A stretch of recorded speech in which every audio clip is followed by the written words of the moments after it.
dia para você que nos acompanha pelos sites do UOL, Folha e SBT. A gente começa agora mais uma entrevista da série de sabatinas com os candidatos à presidência da República. E o nosso convidado de hoje é o candidato Álvaro Dias, do Podemos. Bom dia, candidato. Oi, bom dia. E comigo os jornalistas Fernando Casian, da Folha de São Paulo, e Diogo Pinheiro, do UOL. Candidato, obrigada pela sua presença aqui na nossa sabatina. E a primeira pergunta é o seguinte: o senhor utiliza fotos, imagens e até slogan com o nome de Sérgio Moro, juiz federal, que é a estrela da Lava Jato, né? O seu slogan, até que o senhor usa em campanha, é "sem foro é Moro", para reforçar a sua posição contra o foro privilegiado e tudo mais. Alguma vez o senhor já conversou com o juiz Sérgio Moro pedindo autorização dele para usar foto, nome, imagem dele na sua campanha? Não. Mas olha, Débora, o mundo homenageia o Sérgio Moro, né? Não sou só eu. Eu presto uma homenagem sincera a ele. Eu acho que o Brasil deve muito a ele, é ícone de uma nova justiça.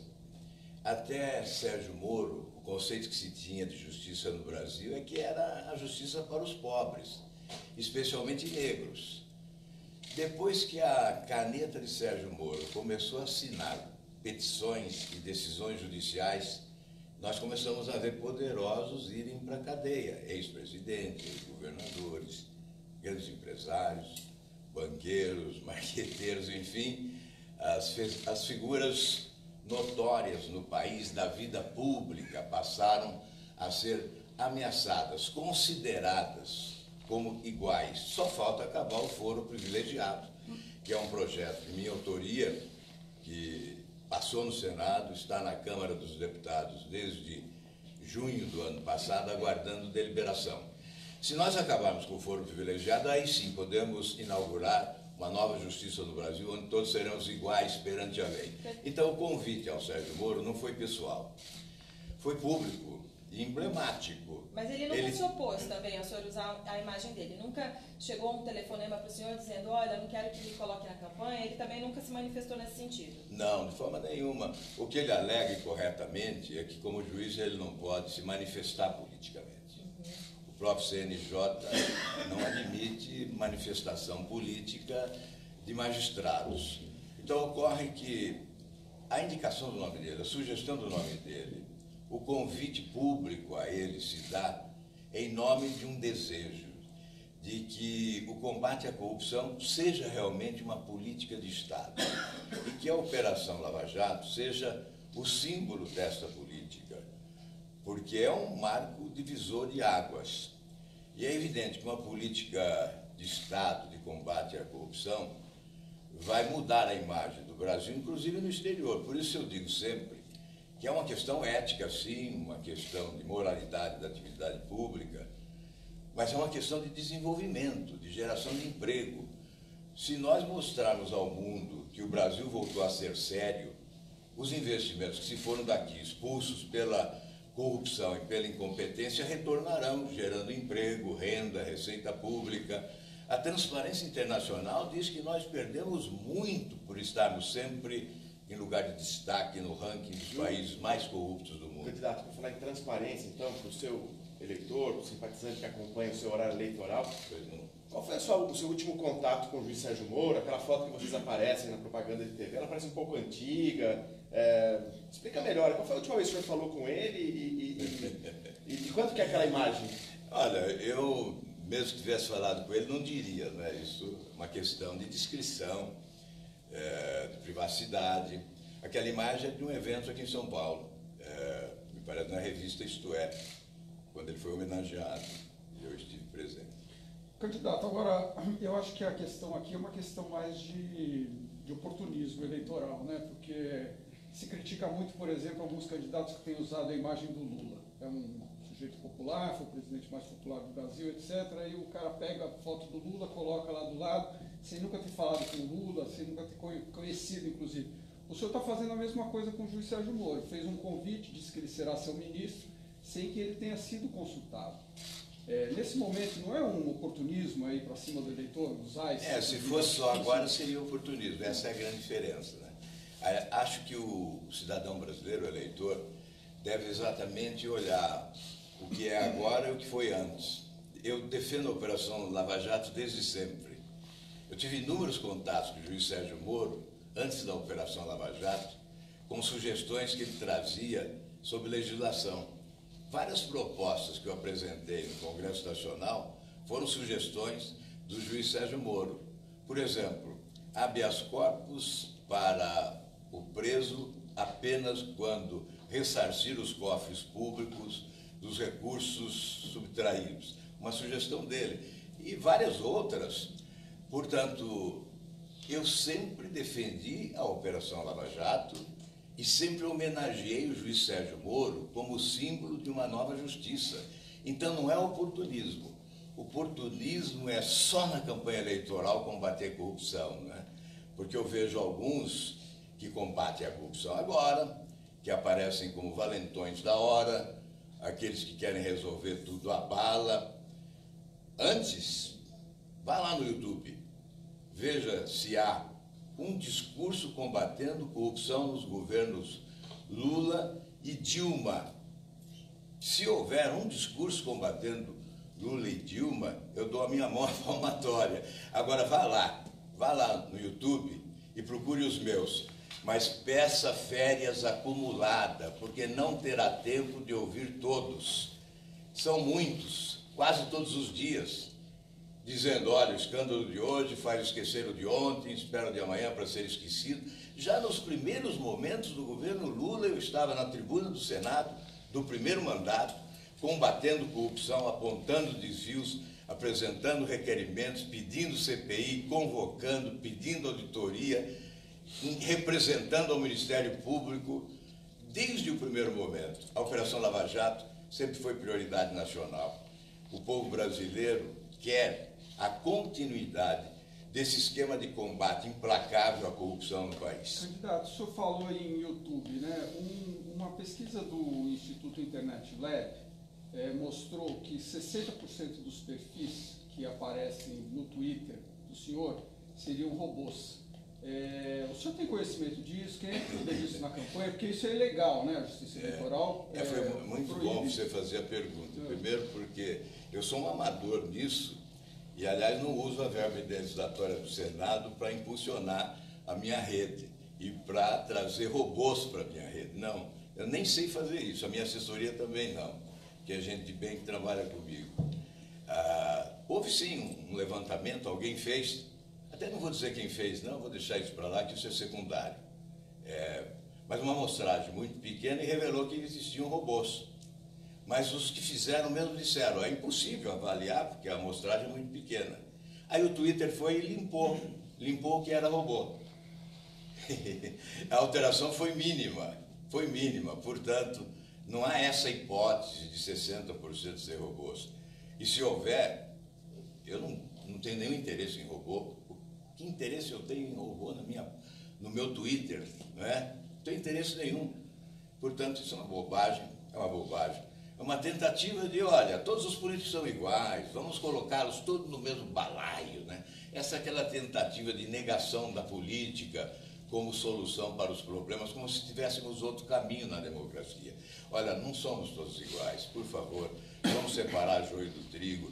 E a campanha eleitoral, o reencontro do país com a verdade, é o momento exato para a gente realmente distinguir uns dos outros. Eu jamais faria uma enganação. A minha vida toda foi de dignidade, de compostura, de honradez, de decência. Sempre procurei comportar desta forma. Isso custa muito caro. Esse é o meu patrimônio. É o único patrimônio que eu procuro preservar. Na política, nós estamos sujeitos a tudo. Podem atacar de todas as formas, mas esse patrimônio eu vou preservar sempre, da dignidade. Candidato, o senhor citou, né? Tem candidato que quer resolver tudo na bala. Imagino que o senhor esteja se referindo ao candidato Jair Bolsonaro. E o senhor defende o porte de arma para o campo, né? Para que as pessoas que moram no campo, os agricultores, pecuaristas, possam defender suas propriedades. Eu queria saber do senhor qual avaliação o senhor faz, já que o senhor lembrou aí do Jair Bolsonaro, dessa foto que ele divulgou convalescendo, né, no hospital ainda cheio de fios e tudo mais, mas Sim. fazendo o gesto das armas, né? Qual avaliação o senhor faz dessa divulgação? Olha, primeiro eu quero manifestar solidariedade a ele, desejar que ele se recupere prontamente, solidariedade à família, aos seus eleitores. Agora, nós temos que pensar no Brasil, nós temos que pensar nesse país. São 208 milhões de brasileiros, não apenas um que está no Einstein, não. Nós temos brasileiros jogados em corredores de hospitais como farrapos humanos, doentes e abandonados, esperando pelo médico que não chega, porque antes chega a morte. Porque roubaram o dinheiro público. O dinheiro que deveria estar lá para atender aquele doente foi roubado. São ladrões, assassinos que devem ir para a cadeia. E nós não vamos resolver esse país desigual. Nós não vamos acabar com as desigualdades sociais nesse país, que são resultantes das desigualdades de oportunidades que decorrem da desigualdade perante a lei, porque não somos iguais perante a lei. Esse é, portanto, um país onde a população vive injustiça, discriminação. Não é a bala, não é a bala nem a facada, não é com revólver na cinta. Indignação é uma coisa, eu sou indignado, sempre fui indignado, sempre. Combati corrupção, combati desgoverno, combati privilégios, abri mão dos meus próprios privilégios para ter autoridade e continuar combatendo. Agora, indignação não se confunde com ódio, com raiva. Nós temos que combater a violência e temos que combater o estímulo à violência. Alimentar o ódio, alimentar a raiva, alimentar a intolerância é alimentar a violência. E a violência confronta a democracia, afronta o Estado de Direito, a violência que é decorrente do ódio cega a inteligência e certamente destrói os sonhos e esperanças de um povo viver em paz num país com qualidade de vida. Candidato, diante desse episódio de quinta-feira em Juiz de Fora, o que muda na campanha do senhor? A Polícia Federal colocou à disposição mais agentes. O senhor vai contar com uma segurança? Como é que é? Antes o senhor já contava com isso? Vai deixar de fazer corpo a corpo na rua? O que muda na sua campanha? Não mudou nada. Eu não parei um dia de andar pelas ruas, porque é nas ruas que eu aprendo. Aliás, tenho aprendido muito nas ruas. E a Polícia Federal cumpre seu dever, é por determinação da autoridade. A Polícia Federal nos acompanha, passou a nos acompanhar. Eu estava andando só até a véspera do episódio, mas a véspera do episódio, portanto, não foi o episódio que determinou essa providência. A Polícia Federal nos procurou, a superintendência em Brasília, e determinou que nós tínhamos que ter um acompanhamento. E eu estou sendo acompanhado, sim, com muita satisfação por policiais federais que representam uma instituição que é uma esperança do povo brasileiro, que vem reabilitando as esperanças do povo de um país mais justo. Porque as operações da Polícia Federal, que alguns entendem ser espetaculosas, são operações que reanimam o nosso povo de que é possível fazer justiça e é possível colocar na cadeia os grandes ladrões do país. E o Brasil não é um país de ladrões. Por isso, esse acompanhamento da Polícia Federal, de um lado, é um cuidado, é uma prudência, mas, de outro lado, eu confesso que me dá a satisfação pessoal de estar ao lado daqueles que representam uma instituição que tem que ser valorizada, a exemplo do Ministério Público e da Justiça. Evidentemente, nós temos que avançar muito em matéria de justiça no Brasil, a nossa legislação tem que ser aprimorada, o modelo, por exemplo, de composição dos tribunais superiores tem que ser alterado, mas nós temos que apostar numa nova justiça nesse país. Candidato, na época em que o ex-presidente Lula estava fazendo uma caravana no seu estado, no Paraná, houve um atentado contra a caravana a tiros, né? O senhor, em uma entrevista à TV Folha, disse que aquilo poderia ter se tratado de uma encenação e que poderia ter havido provocação da parte dos petistas para que o episódio ocorresse. Como é que o senhor faz esse tipo de avaliação também no caso do Jair Bolsonaro? Olha, é inegável que há provocação. Naquele episódio eu disse que houve provocação e houve. Um candidato inelegível caminhando como candidato. Isso é provocação. Aliás, eu creio que a propósito eu devo dizer o seguinte: eu sempre relutei em aceitar que a democracia no país corre risco, ou está no chão, ou está na UTI, que as nossas instituições não se consolidaram, que não temos instituições democráticas consolidadas. Sempre relutei em aceitar essa tese, mas eu acho que pelo menos uma reflexão nós devemos fazer. Será que as nossas instituições estão consolidadas? Será mesmo que a nossa democracia não está correndo riscos? Porque quando partidos políticos e lideranças políticas insuflam a população para desrespeitar uma decisão judicial, rasgar a lei, neste caso a lei ficha limpa, afrontar o judiciário, o Estado de Direito e a legalidade democrática, será que as instituições estão consolidadas?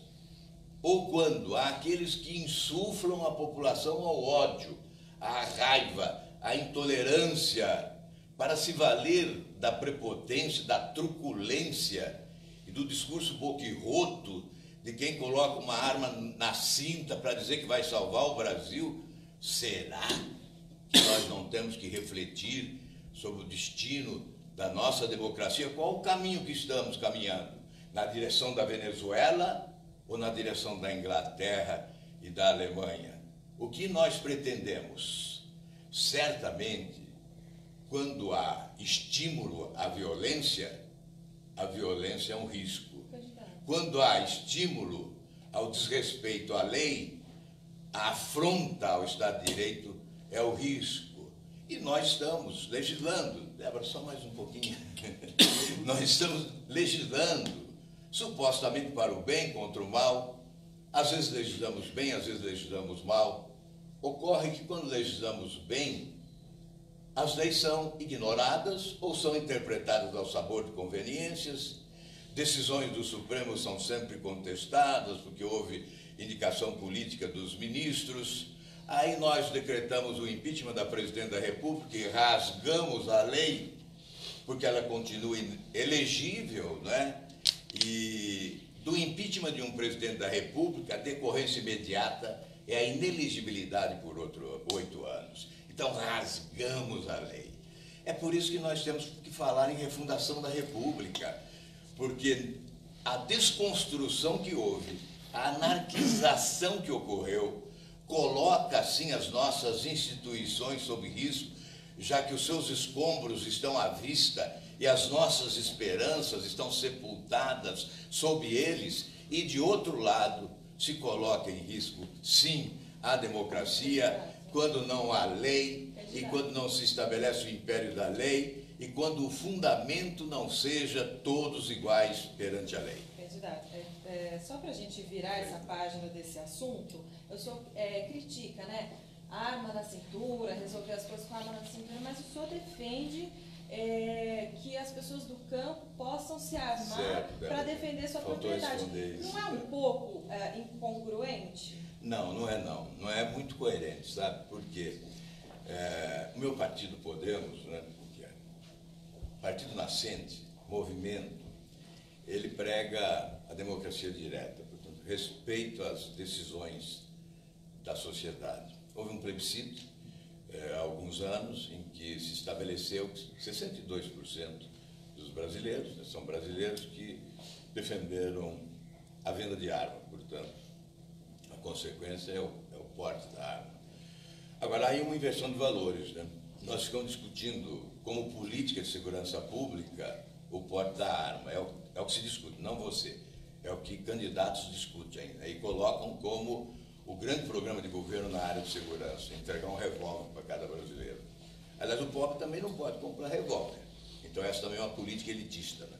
Se é um programa de governo, é um programa elitista, porque só os ricos podem comprar armas, os pobres não, ficarão desarmados e desprotegidos.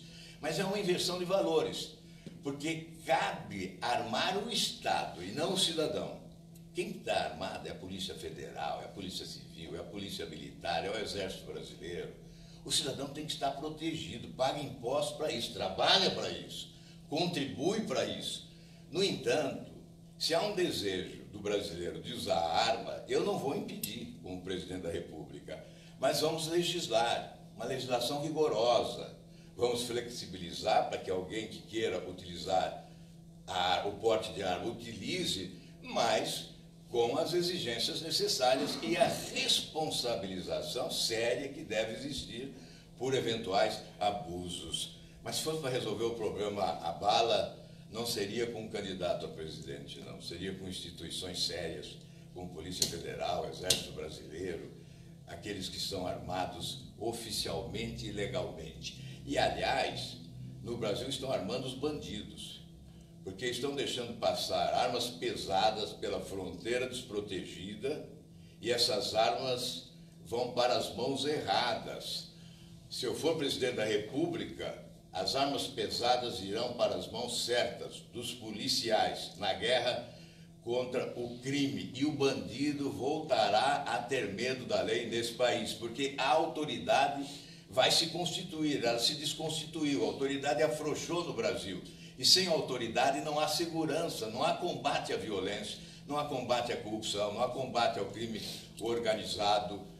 Restabelecer a autoridade no país é o primeiro passo para vencer o crime, para vencer a violência. Porque quando a autoridade não se impõe, a marginalidade se sobrepõe. Os marginais se consideram mais poderosos do que as autoridades constituídas. Candidato, nessa sua proposta de refundação da República, está contemplado também esse aumento de salário no Judiciário, 16%, que o Congresso está para aprovar? De forma nenhuma. Na refundação da República, nós vamos contemplar rigor absoluto em relação ao teto salarial. Então, se o Congresso aprovar esse reajuste, o que o senhor... Eu vetaria, se fosse presidente. Eu vetaria.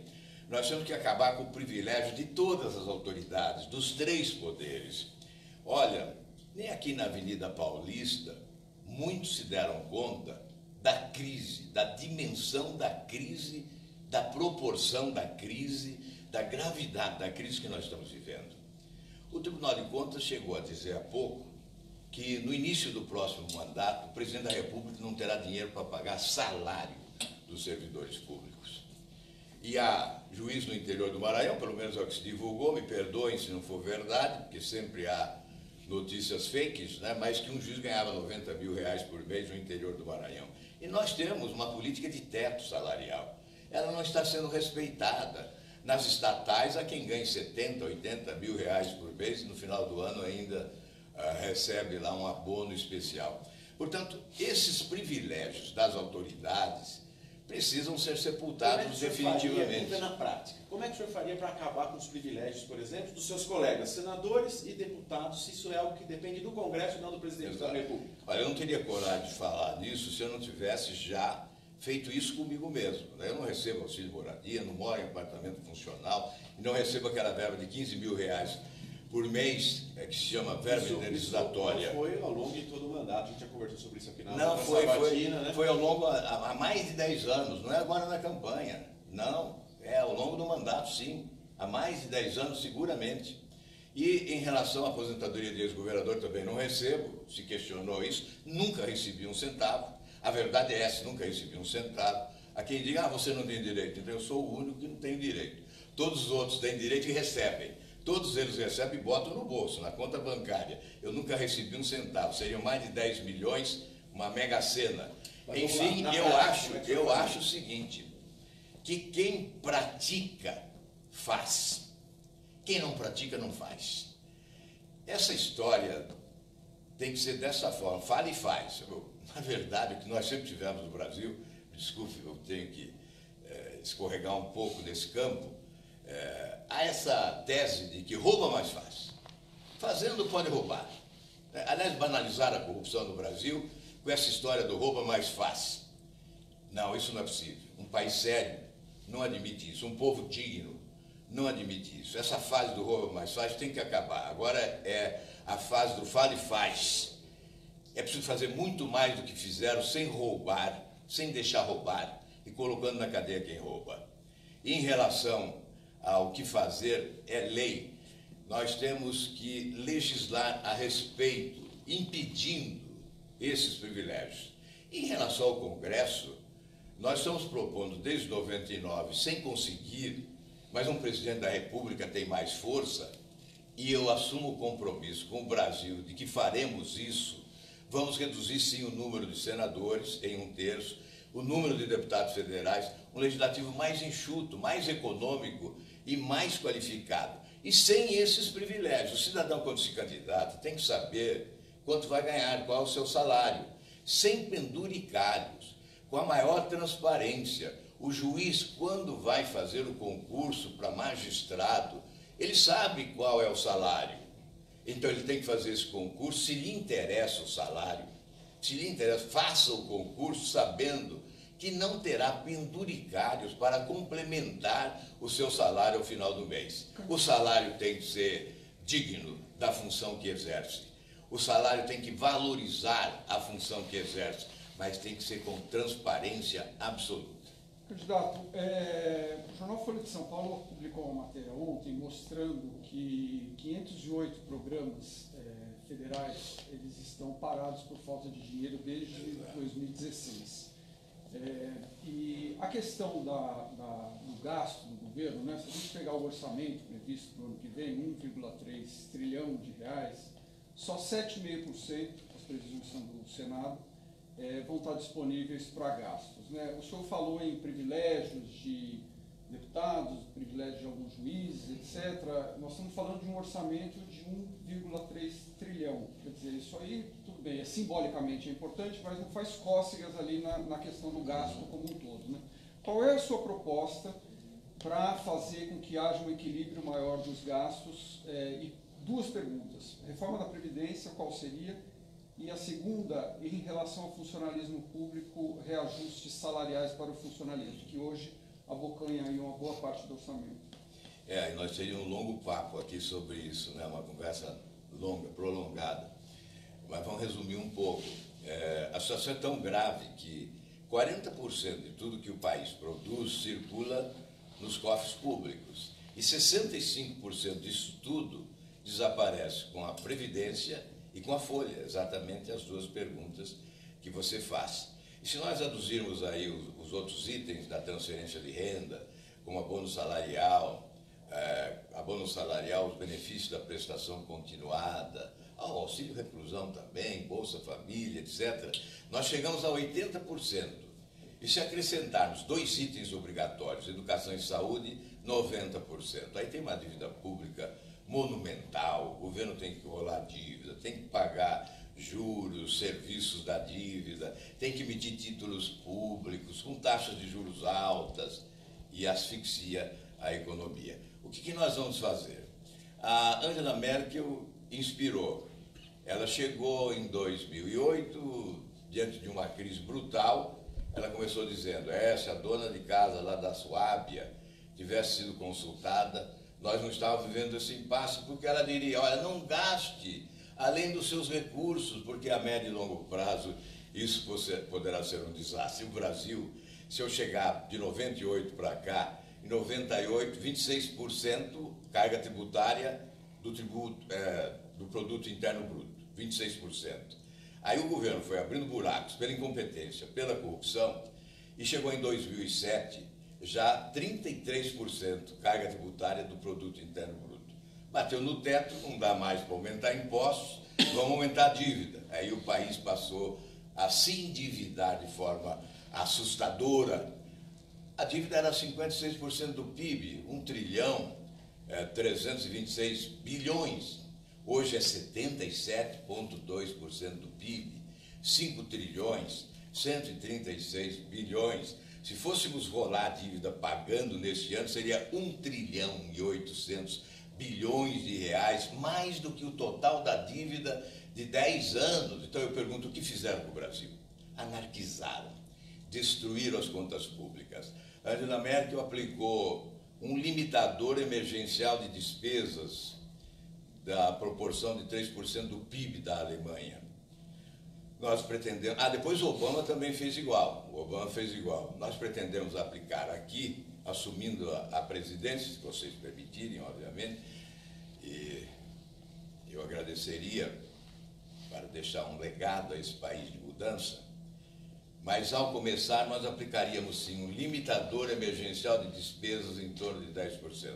Eu tenho um grande vice-presidente, o economista do ano, o Paulo Rabelo de Castro, que entende muito desta matéria, e esta é uma proposta dele, que ele vai gerenciar pessoalmente ao meu lado.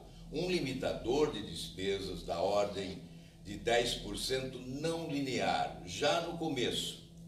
Se nós olharmos o desperdício, não é difícil. Depois, no segundo ano, aí o ajuste estrutural, orçamento base zero. Nós vamos avaliar as despesas de todos os setores do governo, de todas as áreas. Eu fui governador do Paraná, realizamos lá o saneamento financeiro com reformas, e eu sei que há desperdício de mais de 10% em cada setor do governo. Então, se nós cortarmos a partir do orçamento base zero e avaliação das despesas, e eliminando o desperdício, nós já damos a virada do déficit para o superávit, que corresponde a 2,5% do PIB, mais de 300 bilhões de reais. Aí ajustamos as contas. E as reformas são fundamentais. Da Previdência. Você quer que eu fale um pouco sobre a reforma da Previdência? Porque eu fico aqui falando demais. Se o senhor puder resumir, tá, na questão da Previdência, qual seria, por exemplo, a idade mínima que o senhor proporia? A idade mínima nós vamos discutir, obviamente, mas não pode fugir do que ocorre no mundo todo. Não é? Há parâmetros, nós temos que olhar os bons exemplos, os exemplos que deram certo. Mas o modelo é diferente. Nós não vamos colocar a mão no bolso do trabalhador, não vamos colocar a mão no bolso do aposentado, e a idade mínima aí para o contribuinte à Previdência Social terá um peso menor. Eu vou explicar por quê. Cada contribuinte vai contribuir para si próprio. Hoje todos nós contribuímos para todos, com diferenças gritantes de vantagens para o serviço público em relação ao setor privado. Quer dizer, todos nós contribuímos para todos, mas alguns levam mais vantagem. Na nossa proposta de previdência, teremos a conta individualizada, capitalizada, ou seja, eu vou contribuir para mim mesmo. Se a lei diz 8 a 11% de contribuição, eu achar que eu posso contribuir um pouco mais para ter uma aposentadoria melhor na velhice, aí eu vou colocar mais do que 11% do meu salário que eu estou colocando hoje para ter um plano de aposentadoria futura. Portanto, essa contribuição individual numa conta própria que será capitalizada também num fundão com ativo das empresas estatais. As empresas estatais são dos brasileiros. Elas foram retiradas dos brasileiros. Serão devolvidas. Os ativos serão contabilizados nesse fundão. Se um dia a empresa for privatizada, os resultados da privatização somam neste fundo de previdência. A distribuição é proporcional desses ativos, é proporcional à contribuição de cada um. Então nós teremos um sistema sustentável, rentável, porque os recursos serão aplicados, o próprio governo poderá se utilizar desses recursos para a realização de obras, emitindo títulos públicos com taxas de juros de mercado. Portanto, esse é o sistema idealizado e que será implementado seguramente com apoio, certamente, de todos os trabalhadores e empresários do país. O senhor mexeria na base de cálculo do salário mínimo? Eu creio que, bom, a política de salário mínimo terá que ser nova. Nós planejamos estabelecer um link do salário com a produtividade. O produto interno bruto determinará, o crescimento da economia determinará a elevação do salário. Aliás, é bem diferente do que se fez com a chamada PEC do teto, quando se vinculou à inflação. Nós não vamos estabelecer vínculos com a inflação.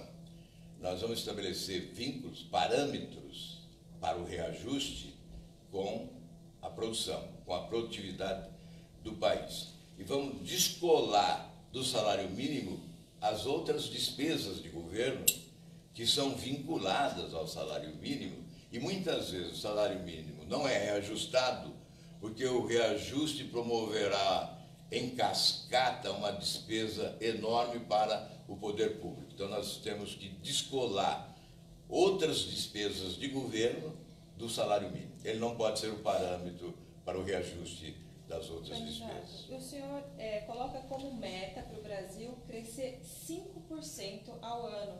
Isso é factível? Com as reformas, né? Com todas essas mudanças. Aliás, eu tenho constrangimento em fazer promessas de campanha, porque a população... Todas as suas promessas, eu vou passar uma por uma, assim, mas são muito, realmente muito otimistas. São otimistas, eu sou otimista. Eu acredito no Brasil. Eu acredito no Brasil e nos brasileiros. Eu não acredito nos atuais governos. Os últimos governos devem pedir perdão ao povo brasileiro. Eles assumiram um país rico, maravilhoso, extraordinário, potencialidades econômicas incríveis, e destruíram as esperanças do nosso povo e a crença. Levaram a nossa população à descrença absoluta. Não é só você que não acredita, quase ninguém acredita. Mas esses governantes... Eu não acredito, só estou dizendo que é otimista. Tá certo, ainda bem. Esses governantes é que devem pedir perdão ao povo brasileiro. Como é possível um país rico como o nosso? O mundo se impressiona com as nossas riquezas. Outro dia, sobrevoando as montanhas de Minas Gerais, o prefeito de Betim Medioli me dizia: olha, naquela montanha ali tem a maior reserva de minério do mundo. E eu disse: olha, montanhas ricas e povo pobre. Esse é o contraste gritante do Brasil. Uma ilha de prosperidade, abastança, de fartura, de fortuna, em meio a um oceano imenso de dificuldade, miséria e pobreza, 52 milhões abaixo da linha da pobreza. Responsabilidade de governos incompetentes e corruptos. É possível sim, Débora, com essas mudanças. Primeiro, mudar o sistema.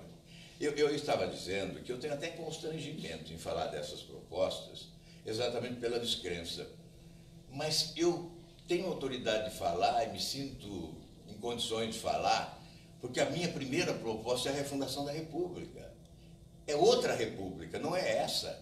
Em outra República é possível, ou seja, é o rompimento com esse sistema maldito, perverso, cruel, incompetente, corrupto, balcão de negócios, aparelha o Estado, loteia os cargos, só faz bem aos chupins da República. Esses mensaleiros, sanguessugas, vampiros, ladrões do dinheiro público.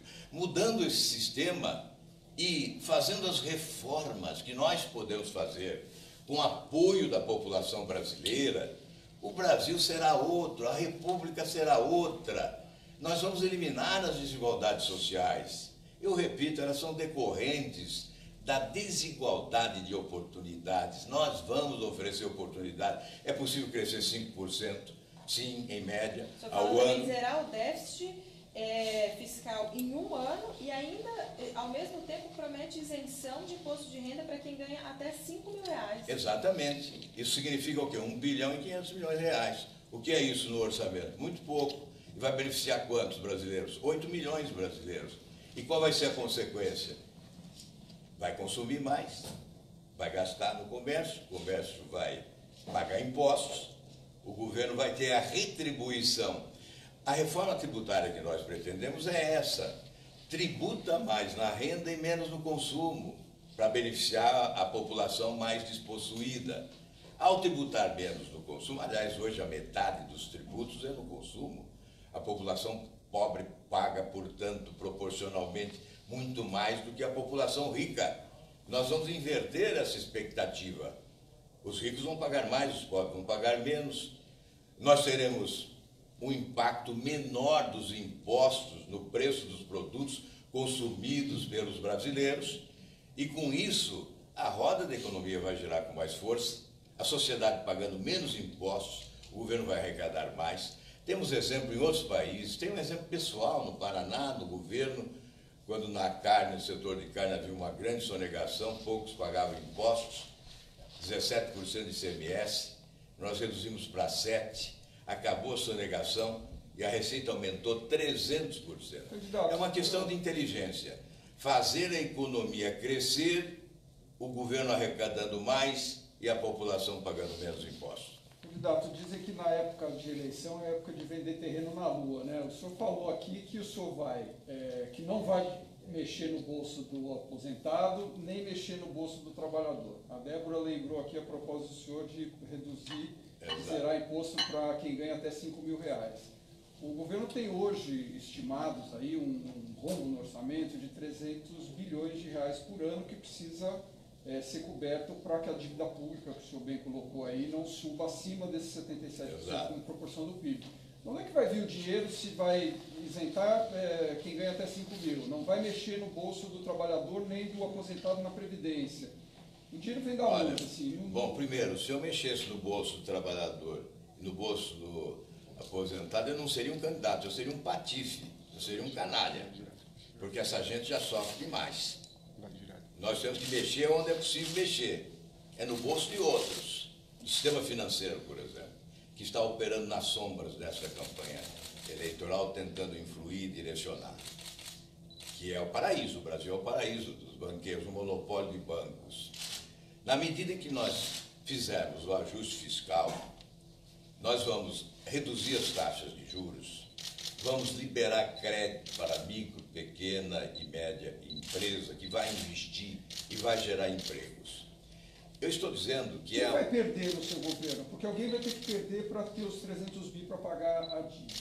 Olha, então eu vou te dizer, só no início do próximo ano, o próximo governo já assume com um contrato celebrado de desonerações da ordem de 306 bilhões. Está aí os 300 bilhões que você falou. E no ano seguinte são 330 bilhões. Desonerações. Essas desonerações chegaram a você, a Débora, ao Diogo, chegaram a mim, ao cinegrafista, chegaram ao trabalhador brasileiro? Não. Essas desonerações ficaram no caminho. Elas beneficiaram poucos. Então, nós temos sim que cuidar de subsídios, de isenções, de desonerações. Se nós fizermos isso, já no primeiro ano, aqueles 10% a que me referi, Débora, é mamão com açúcar para você eliminar. Nós não vamos tirar dinheiro de saúde, de educação, de segurança. Nós vamos tirar o dinheiro de onde podemos tirar, de onde devemos tirar. O que ocorreu foi que esses governos que se diziam populares, governos de trabalhadores, se tornaram um governo dos multimilionários, dos banqueiros especialmente. Olha, há um monopólio de bancos no Brasil. O governo alimentou esse monopólio. Você vai nos Estados Unidos, tem 10 mil bancos e mais 6 mil instituições de crédito. No Brasil, 4 bancos respondem por 82% do crédito. Se colocar mais um, é 94% do crédito, o quinto banco. Eles é que decidem taxas de juros, não é o governo. Não é o seu Meirelles, quando esteve lá, que decidiu. Não é o Banco Central. Eles decidem cobrar o que querem cobrar, o quanto querem ganhar. E tem um cliente especial que é o governo. Eles não precisam dos empresários, dos trabalhadores, do mercado. Só o governo basta. O governo só com operações compromissadas lançou mão, hoje é este o valor, 1.114 bilhões de reais, 16,8% do produto interno bruto. Então os bancos vivem no mar de rosas. Não há interesse em mudar esse sistema. Aliás, os bancos começaram até a fazer pesquisa eleitoral agora, não é? E publicam. Candidato. Portanto, o que nós temos que fazer no Brasil é inverter essa lógica. Os últimos governos foram o governo dos banqueiros, dos poderosos, em detrimento de quem trabalha, de quem produz, de quem paga imposto, de quem sofre, de quem acorda cedo, toma 3, 4 conduções para chegar ao trabalho, ganha uma miséria, e depois o aposentado, que vê em risco a sua aposentadoria. Por quê? Dizem que não tem dinheiro para nada, mas vai ali na Avenida Paulista, no impostômetro, veja lá como ele está sendo turbinado a cada segundo. O dinheiro está entrando sem parar. O governo arrecada muito, gasta mal, incompetente, corrupto, aparelhado, Arca de Noé. Juntam todas as siglas possíveis do mundo, se reúnem para sustentar esse sistema. Por isso que eu estou dizendo, abre o olho, porque se esse sistema perdurar, o Brasil não vai avançar, não vai alcançar índices de crescimento econômico compatíveis com a sua grandeza. Candidato. Se nós fizermos isso, é possível, Deixa eu Débora. perguntar. 5% de crescimento em média ao ano, com segurança. Mais de 10 milhões de empregos gerados, sim, nesse período. Ainda na linha das suas promessas, o senhor promete, em 4 anos, reduzir 60% de homicídios e assaltos. É bastante otimista. Como é que o senhor vai fazer isso? Eu prefiro ser otimista do que pessimista, né? Achar que tem que continuar matando. Não, pode ser. Eu só quero saber se o senhor vai realmente matando os entregar brasileiros. o que o senhor está prometendo. Olha, eu até digo o seguinte, mais importante do que eu posso dizer aqui, Débora, do que as promessas que eu posso fazer aqui na campanha, é o que eu fiz, como eu fiz. Por isso que eu digo sempre na minha campanha, olha, ouça, mas leve a sério mesmo o que se fez. Mais importante que o discurso é a prática. Se não querem acreditar no que eu estou dizendo, pesquise, vai lá, procure na internet, veja como é que foi o meu governo, o que eu fiz no governo. Eu posso dizer o seguinte, eu sempre fiz muito mais do que prometi. Por exemplo, lá no Paraná, naquele tempo era um tempo difícil. Foi a maior crise financeira da história da administração pública brasileira, mais de 80% de inflação ao mês, e nós terminamos o governo com superávit, um grande programa de obras, saneamento financeiro, reforma. O João Betting desenhou isso como um milagre operado por um par de santos, reforma administrativa e saneamento financeiro. Sobrou dinheiro para fazer as coisas. Nesse campo da violência, o Paraná era o terceiro estado do país em roubo de veículos, pela proximidade na fronteira com o Paraguai. Nós terminamos o governo, era o 23º estado dos 23 estados à época existentes, era o último estado do país em roubo de veículos. Então não é uma questão de discurso. Homicídio, nós sabemos que mais de 80% dos assassinatos do Brasil decorrem do uso de drogas. Não sou eu que estou dizendo. O comandante do Exército, Vilas Boas, disse há algum tempo. Outros especialistas confirmaram. Nós temos que trabalhar na faixa de fronteira para impedir a passagem livre das drogas, tráfico de drogas, contrabando de armas. Nós temos que instituir uma frente latino-americana de combate às drogas. De combate às drogas, não, de combate à produção e ao tráfico de drogas, vinculada à Organização dos Estados Americanos. Aí vão dizer, não, mas isso não dá em nada, nós estamos perdendo a guerra contra as drogas. Olha, não dá em nada mesmo, com Michel Temer, com Dilma Rousseff. É impossível dar alguma coisa a não ser corrupção no país. O que nós queremos é que a população acredite que é possível mudar esse país. Obviamente, em matéria de segurança, falam que não há recursos e nós gastamos mais do que os países da OCDE. Nós temos gastado bastante e mal, não é? Gastamos mal. Então é preciso, sim, financiamento, capacitação e indução de políticas corretas, uma política de Estado de segurança pública. Nós temos um mapa do crime no Brasil. Nós sabemos onde ocorre o maior índice de crimes, em que cidade, em que bairro, em que dias da semana, é de sexta a domingo, em que horário, é das 17 à 1 da manhã. Portanto, se o governo for competente, tiver gestão, se planejar, se organizar, ele terá êxito no combate à violência.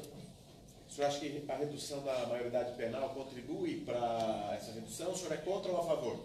Eu sou favorável à redução da maioridade penal, porque especialmente os bandidos mais perigosos se utilizam de adolescentes para se acobertarem. Eles são os laranjas, já que há impunidade nessa faixa etária. Para 16 anos? A redução para 16 anos, o meu projeto até era 15, mas depois eu admiti a hipótese dos 16 anos em razão de outros projetos apresentados. Para todo tipo de crime ou só para crimes graves? Crimes graves. Eu creio que, aliás, em relação às nossas penitenciárias, que se constituem hoje escola do crime, porque misturam todos, alguém que não foi condenado ainda e que é preso provisoriamente, alguém de pena leve, consumiu lá um pouquinho de maconha, está preso, o outro que é bandido feroz, assassino, malvado, todos juntos, todos juntos. Então nós pensamos até em discutir com os especialistas a autonomia de estados diante das suas peculiaridades, das suas circunstâncias, de legislar em matéria criminal. Por exemplo, os crimes de menor poder ofensivo poderiam ser transferidos para juizados especiais e nós teríamos um julgamento mais célere e com isso nós esvaziaríamos, né, o sistema presidiário, né, penitenciário, que está hoje abarrotado de criminosos, criminosos mais violentos, criminosos menos violentos e até alguns injustiçados, provavelmente, porque não foram ainda julgados, né? Então eu creio que há um outro sistema também para o sistema penitenciário, que é chamado APAC, que reduz para menos da metade o custo de um preso, de R$ 2.400 para R$ 1.200 aproximadamente por mês.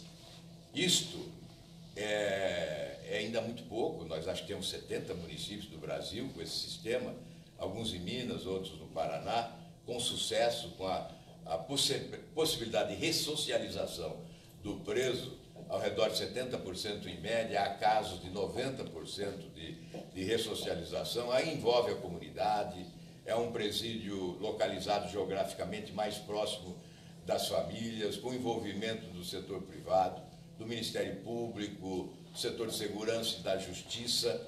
O preso em prisão regime fechado, ele trabalha no próprio presídio, a empresa leva lá o trabalho para ele executar.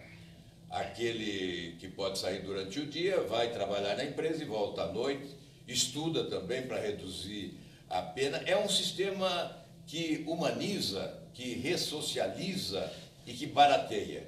E nós temos que acabar com essa possibilidade do preso ir para casa em determinadas datas, muitos fogem, não voltam. Não é um prêmio que deve se oferecer a quem está preso, essa liberdade eventual. Esse auxílio reclusão tem que acabar, o preso tem que trabalhar, tem que se sustentar na prisão e sustentar a sua família lá fora. E o Estado tem que oferecer a ele condições de trabalho para que ele possa produzir. Candidato, uma pergunta sobre governabilidade, né? O senhor falou que, enfim, criticou vários partidos, né? Disse que é um monte de siglas, etc. E criticou duramente aí os últimos governos do Brasil hoje que foram de partidos que hoje são alguns dos maiores partidos do Congresso Nacional, né? O senhor, inclusive, já foi de vários partidos, né? O senhor está no seu 7º partido. O senhor já foi do PMDB, foi do PST, do PP, do PSDB, do PDT, voltou para o PSDB, do PV e agora está no Podemos. Duas perguntas. Como é que o senhor justifica aí essa transição aí de um partido para o outro, né? Muito eclético, né? E a segunda pergunta é com quem o senhor vai governar? Quero só avisar que a gente está se encaminhando já para o fim da final. entrevista, então se eu puder dar Acelerar. Tá certo. Olha, primeiro, parece contraditório, né? Mas eu nunca mudei de partido. Por quê? Porque não temos partidos. Temos siglas. Algumas delas foram agora consideradas pela Operação Lava Jato organizações criminosas. Então, para não mudar de lado, eu fui mudando de sigla, tentando achar um lugar onde eu pudesse respirar mais confortavelmente, onde eu pudesse ter uma ferramenta política para cumprir o meu dever. E sempre tive dificuldade. Por isso que eu digo que eu sempre fui indignado, sempre fui revoltado, sempre fui um contestador. Eu sempre fui contestador desse sistema, da velha política, portanto. Alguém disse aqui outro dia que eu sou um velho da velha política e quero defender a nova política. Olha, eu posso ser o mais experiente dos candidatos e ter convivido nesta velha política nojenta e conheci esse monstro nas suas entranhas, mas sempre o combati isoladamente. E o novo que chega aqui querendo debochar, ser piada pronta, o novo que chega aqui querendo debochar, na verdade, é defensor da velha política, porque defendeu sempre esse sistema corrupto que se implantou no país do balcão de negócios, aqueles que defendem, por exemplo, rasgar a ficha limpa para que um preso por corrupção e lavagem de dinheiro possa ser candidato. Isto é velha política.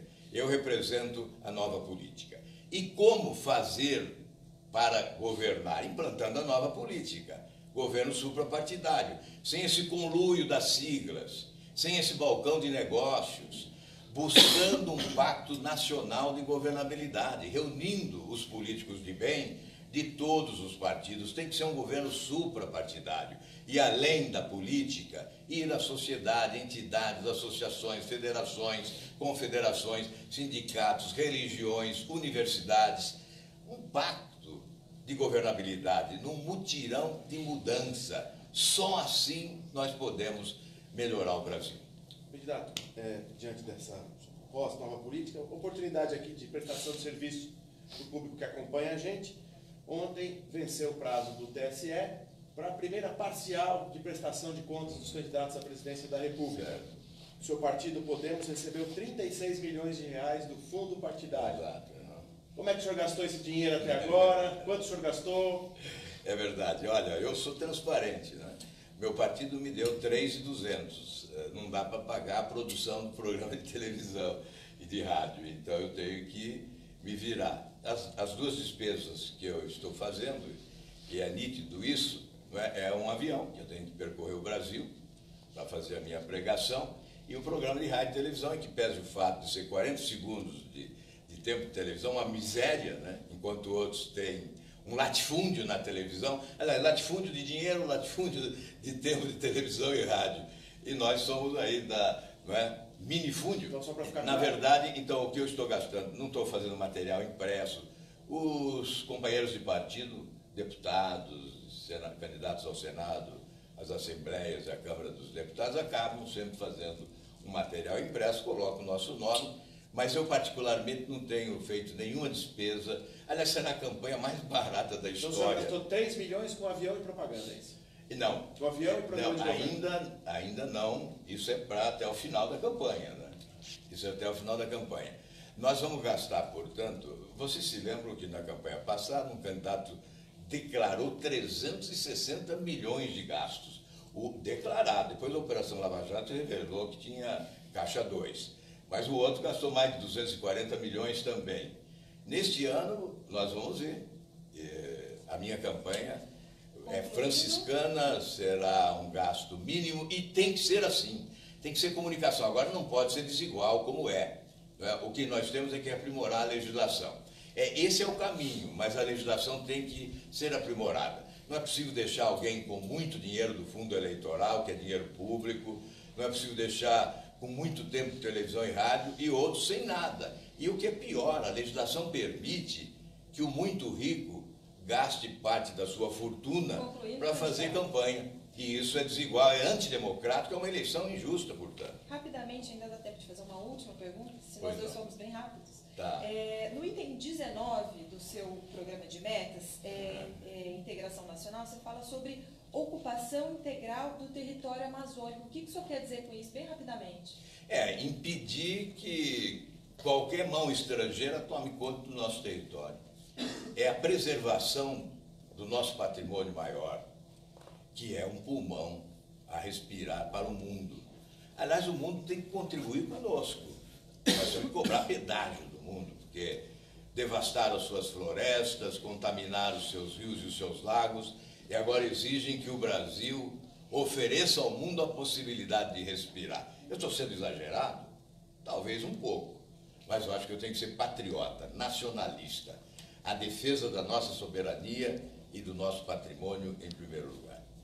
Tá certo. Candidato, quero agradecer a sua presença, os esclarecimentos, agradecer também aos jornalistas e você de casa que acompanhou essa sabatina, muito obrigada pela sua presença. Lembrando que no dia 26 de setembro, o SBT, a Folha de São Paulo e o UOL promovem juntos